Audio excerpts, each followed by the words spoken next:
नमस्कार आजिर ये आलोचना को स्वागत। एकविंश शताब्दी रे एबे एक बहुत बड़ टेक्नोलोजी रेस बा प्रतियोगिता आरंभ हो सारी आउ एहा कोनोसी साधारण कथा नुहे बरं एक विराट राष्ट्रीय रणनीति भाव में आगो को बढ़ुची। आमे आज कथा हेबा इंडिया सेमीकंडक्टर मिशन विषय जहाँ भारतर सिलिकॉन सार्वभौमत्व हासिल करिवार एक अत्यंत रोमांचकर एवं गुरुत्वपूर्ण यात्रा। अच्छा आसंतु एई विषय को टिके गभीर भाबरे बुझिबा। आमे समस्ते जानू विंश शताब्दी रे दुनियार मूल दुआ थिला तेल बा ऑयल। तेल बिना सबुकिछि अचल थिला, ठीक कि नहीं? किंतु एबे जेतेबेले आमे एकविंश शताब्दी रे पाद देई सारिछु सेही जगह नहीं सारिछि एक छोटिया सिलिकॉन चिप बा सेमीकंडक्टर। सत्य कहिबाकू गेले एहा आम पई एक विराट भौगोलिक और राजनैतिक परिवर्तन। आजिर एही आलोचनारे आमे मुख्यतः पांचोटी विषय उपरे नजर पकाइबा। प्रथमे सिलिकॉन किपरि नुआ तेल पालटिछि, द्वितीय इंडिया सेमीकंडक्टर मिशन, तृतीय चिप तैयारी हेबार तीनोटी मुख्य स्तर, चतुर्थरे नुआ सिलिकॉन हबगुड़िकर मानचित्र एवं शेषरे सार्वभौमत्व बा सोभरेनिटी आड़कू आमर रास्ता। तेबे प्रथम विषयरू आरंभ करिबा। Silicon is the new oil. वर्तमान सम्मानरे आमर ग्लोबल सप्लाई चेन एबे काहेकि एते दुर्बल अवस्थारे अछि ताहा बुझिबा खूब जरूरी। आजिकालिरू टेक दुनियारे एही छोटिया जिनसगुड़िकर आवश्यकता केते अधिक आसंतु देखिबा। गोटे मुहूर्त पाई टिके भाबंतु तो आम हातरे थिबा स्मार्टफोन, दिन राति काम करुथिबा लैपटॉप, एपरिकी देश को सुरक्षा देउथिबा अत्याधुनिक क्षेपणास्त्र बा मिसाइल सिस्टम, ए सबुथिरे सेमीकंडक्टर्स रहिछि। आउ एक आश्चर्यकर कथा हेउछि गोटे आधुनिक इलेक्ट्रिक गाड़ी रे एमिति हजार हजार चिप लागि थाए। माने एही छोटो सिलिकॉन खंड बिना आजिर कोनोसी भी टेक्नोलॉजी काम करिबा एकदम असंभव। किंतु एठी गोटे बहुत बड़ समस्या अछि। वास्तवता हेउछि भारत वर्तमान तार प्राय समस्त सेमीकंडक्टर चिप विदेशरू ही आमदानी करुछि। निकट अतीतरे जेतेबेले पूरा विश्वरे चिप शॉर्टेज बा अभाव देखादेला सेतेबेले आमे स्पष्ट भावे बुझीगले जे बाहरु आमदानी बंद होईगले पूरा इंडस्ट्री केमदी ठप होई जाई पारे।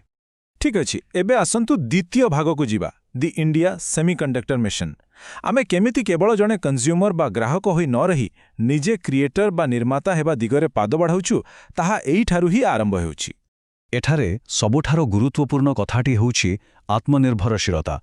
देखंतु एहा एबे केवल गोटिए स्लोगान होई रही नहीं, एहा एबे एक विराट रणनीतिक एवं राष्ट्रीय आवश्यकता पालटी जाइछि। क्रिटिकल टेक्नोलॉजी पाई आमे सबुबेले पूर्व एशिया देशगुड़िक उपरे निर्भर करी बसी पारिबा नाही ना, आमको निज देशर दक्षता बढ़ाइबाकू ही पड़िबो। आउ एही विशाल लक्ष्य को पूरण करिबा पाई सरकार 76,000 कोटी टंकार एक विराट बजेट घोषणा करिसंती।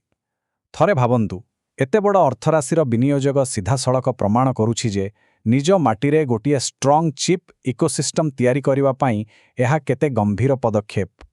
एबे आसंतु आमर तृतीय भागकू, 3 स्टेजेस ऑफ चिप मेकिंग। गोटिए सेमीकंडक्टर चिप प्रकृतरे तैयारी हुए केमिति, एहार टेक्नोलॉजी पछर रहस्य कौन, आसंतु टिके सहजरे बुझिबा। एही संपूर्ण जटिल वैश्विक प्रक्रिया को आमे सहजरे तीनोटी स्टेप रे बांटी पारिबा। प्रथमटी हेला डिजाइन, द्वितीयटी फैब्रिकेशन बा जहाको आमे फैब्स कहू, एवं तृतीयटी हेला ATMP अर्थात असेंबली, टेस्टिंग, मार्किंग एवं पैकेजिंग। एही तीनोटी स्तर देना कोनोसी चिप्र निर्माण संपूर्ण होई परिबो नाही। अच्छा, एबे प्रथम स्टेप डिजाइन उपरे नजर पकाइबा। देखंतु एहा हेउछि मूलतः ब्रेन वर्क बा मस्तिष्कर काम। आउ सबुठु बड़ खुशीर कथा हेउछि भारत रे एही क्षेत्र रे पूर्वरु ही प्रचुर टैलेंट अछंती। बेंगालुरु एवं हैदराबाद भली सहर रे आम इंजीनियर माने बहु पूर्वरु दुनियार बड़ बड़ सेमीकंडक्टर कंपनी को पाई चमत्कार चिप डिजाइन करि आसुछंती। किंतु असल चैलेंज आसे द्वितीय स्टेप रे अर्थात फैब्रिकेशन रे। आपण जानिले आश्चर्य हेबे एठारे चिप तैयारी हेउथिवा स्थान गोटिए हॉस्पिटल रो ऑपरेशन थिएटर ठारू भी 1000 गुण अधिक परिष्कार रहिबा निहाती दरकार। निज माटीरे $बिलियन रो एही संवेदनशील कारखाना बसाइबा सबुठारू कष्टकर काम। आउ सेथिपाई ही सरकार निजर PLI स्कीम माध्यमरे कंपनी गुड़िकू एत्ते बड़ आर्थिक सहाय्य जोगाउछंती। एवं शेषरे आसे तृतीय स्टेप ATMP। गोटिए चिप डिजिटल मार्केट को बा आम हाथ को आसीबा पूर्वरु यह हेउछि फाइनल स्टेप। चिपटीए तैयारी हेबा परे आम फोन बा लैपटॉप रे लागिबा पूर्वरु तार असेंबलिंग, परीक्षण, मार्किंग एवं पैकेजिंग एही ठारे ही करा जाय थाए। ତେବେ ମନରେ ପ୍ରଶ୍ନ ଉଠୁଥିବ ନିଶ୍ଚୟ, ଏସବୁ କାମ ପ୍ରକୃତରେ କେଉଁଠି ହେଉଛି? ଆସନ୍ତୁ ଆମର ଚତୁର୍ଥ ଭାଗକୁ ମ୍ୟାପିଂ ଦି ସିଲିକନ୍ ହବ୍ସ ଦେଶର ମାନଚିତ୍ରରେ ଦେଖିବା ଯେ ଏହି ବିରାଟ ଶିଳ୍ପ ବିପ୍ଳବ ପ୍ରକୃତରେ କେଉଁଠି ରୂପ ନେଉଛି। ବର୍ତ୍ତମାନ ଯଦି ଆମେ ଦେଖିବା ତେବେ ଦେଶର ଭୂଗୋଳ ଧୀରେ ଧୀରେ ବଦଳୁଛି। ଗୁଜରାଟର ଧୋଲେରାଠାରୁ ଆରମ୍ଭ କରି କର୍ଣ୍ଣାଟକ ତାମିଲନାଡୁର ଇଣ୍ଡଷ୍ଟ୍ରିଆଲ କରିଡୋର ଏସବୁ ଏବେ ନୂଆ ସିଲିକନ୍ ହବ୍ ଭାବରେ ଉଭା ହେଉଛନ୍ତି। ଏଗୁଡ଼ିକ କେବଳ ସାଧାରଣ କାରଖାନା ନୁହେଁ ଆଜ୍ଞା। ଆଗାମୀ ଦିନରେ ଏହି ଅଞ୍ଚଳଗୁଡ଼ିକ ଆମ ଡିଜିଟାଲ ଅର୍ଥନୀତିର ମେରୁଦଣ୍ଡ ପାଲଟିବେ। ଆଉ ଗୋଟେ ଖାସ୍ କଥା ହେଉଛି ଏହି ସିଲିକନ୍ ହବ୍ଗୁଡ଼ିକ ଆମର ଆଉ ଏକ ବହୁତ ବଡ଼ ଲକ୍ଷ୍ୟ ସହ ସିଧାସଳଖ ଯୋଡ଼ି ହୋଇଛନ୍ତି। ଭାରତ 2017 ସୁଦ୍ଧା ଯେଉଁ ନେଟ୍ ଜିରୋ ବା ଶୂନ୍ୟ ଅଙ୍ଗାରକାମ୍ଳ ନିର୍ଗମନର ଲକ୍ଷ୍ୟ ରଖିଛି, ତାହା ନିଜସ୍ୱ ଚିପ୍ ବିନା କଦାପି ସମ୍ଭବ ନୁହେଁ। କାରଣ ଏକ ଗ୍ରୀନ୍ ଏନର୍ଜି ବିପ୍ଳବ, ସ୍ମାର୍ଟ ବିଦ୍ୟୁତ୍ ଗ୍ରିଡ୍ କିମ୍ବା ଇଲେକ୍ଟ୍ରିକ୍ ଗାଡ଼ିର ବ୍ୟାଟେରୀ ପରିଚାଳନା ପାଇଁ ଏହି ଡୋମେଷ୍ଟିକ୍ ଚିପ୍ଗୁଡ଼ିକ ନିହାତି ଦରକାର। ଏବେ ଆମେ ଆସିଗଲେ ଆଲୋଚନାର ଶେଷ ଏବଂ ସବୁଠୁ ଗୁରୁତ୍ୱପୂର୍ଣ୍ଣ ଭାଗକୁ। ପଞ୍ଚମ ବିଷୟ, ଦି ପାଥ୍ ଟୁ ସଭରେନିଟି ବା ସାର୍ବଭୌମତ୍ୱ ଦିଗରେ ପଥ।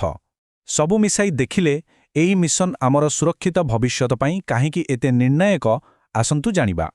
ସିଲିକନ୍ ସାର୍ବଭୌମତ୍ୱର ସିଧାସଳଖ ଅର୍ଥ ହେଉଛି ଟେକ୍ନୋଲୋଜି କ୍ଷେତ୍ରରେ ସମ୍ପୂର୍ଣ୍ଣ ସ୍ୱାଧୀନ ହେବା ବା ନିଜ ଗୋଡ଼ରେ ନିଜେ ଠିଆ ହେବା। ନିଜେ ଇନୋଭେସନ୍ କରିବା, ନିଜ ଦେଶର ପ୍ରତିରକ୍ଷା ବ୍ୟବସ୍ଥାକୁ ବିଦେଶୀ ନିୟନ୍ତ୍ରଣରୁ ମୁକ୍ତ ରଖିବା, ଅର୍ଥନୀତିକୁ ମଜବୁତ କରିବା ଏବଂ ଆମର ଯୁବପିଢ଼ି ପାଇଁ ହାଇଟେକ୍ ଚାକିରି ସୃଷ୍ଟି କରିବା।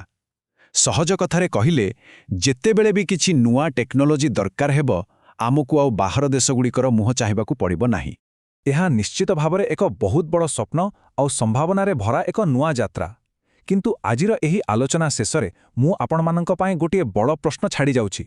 କ'ଣ ଭାରତ ପ୍ରକୃତରେ ଆସନ୍ତା 10 ବର୍ଷ ଭିତରେ ବିଶ୍ୱର ପରବର୍ତ୍ତୀ ସେମିକଣ୍ଡକ୍ଟର ହବ୍ ହୋଇପାରିବ?